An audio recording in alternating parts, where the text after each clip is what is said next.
البته از عملهای صالح وقتی گفتیم روزه گرفتن و نماز خواندن و توبه نصوح کردن، البته صدقه هم هست. چگونه که در رمضان صدقه اجر و ثواب زیاد دارد، در این دهه هم اجر و ثواب زیاد دارد، چون عمل صالح می باشد.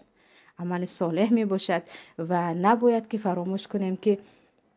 کمترین باشد هم یک مقدار در این روزها به خاطر الله، برای رضایت الله و محتاج به کمبغل صدقه داده باشیم. و عزیزان، مشکلی از همه بزرگ ما این است که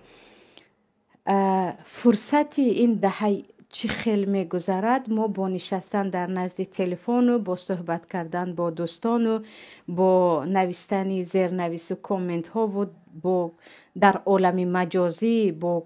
کدام آدم های ناشناس و ساختکار صحبت کردن، این فرصت رو می دهیم و می بینید که چند روز بعد الکه عید قربان هم گذشته است، دهه ذوالحجه هم از ما رفته است. برای همین بیایید همین فرصت رو غنیمت دونیم، یعنی از پگاه نقشه داشته باشیم از امروز و شروع کنیم از پگاه یا خودی از همین شب که ما در این 10 روز چه عملها رو باید انجام دهیم، چه کارهایی هست که ما مخصوص چون در این روزها عمل میکرده ایم و مثل دیگر روزها نیست انجام میدهیم و چه کارها هست که در این روزها ما نمی کنیم، یعنی پیشتر میکردیم و به خاطر اینکه دهه ذوالحجه آمد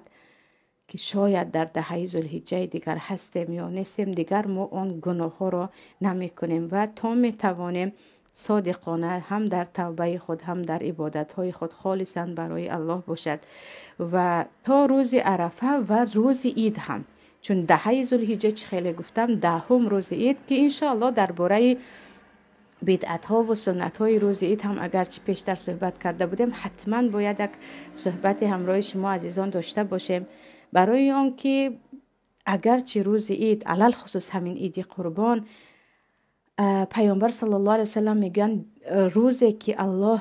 از حد دوستش می‌دارد، یعنی با عملهای صالح شما این روز عید است و یک روز پسش هست، یعنی روز دوم عید است. ما روز عید را تنها برای خوردن و مهمانی قرار داده استیم، یعنی در آن روز تقریبا یگان عبادت نافله نمی شود و حتی هستند نفرانی که به نماز عید هم که از بالاترین شعار این روز است نمی روند یا همسر و فرزندان خود را رفته نمی مانند، یعنی در این باره هم صحبت میکنیم.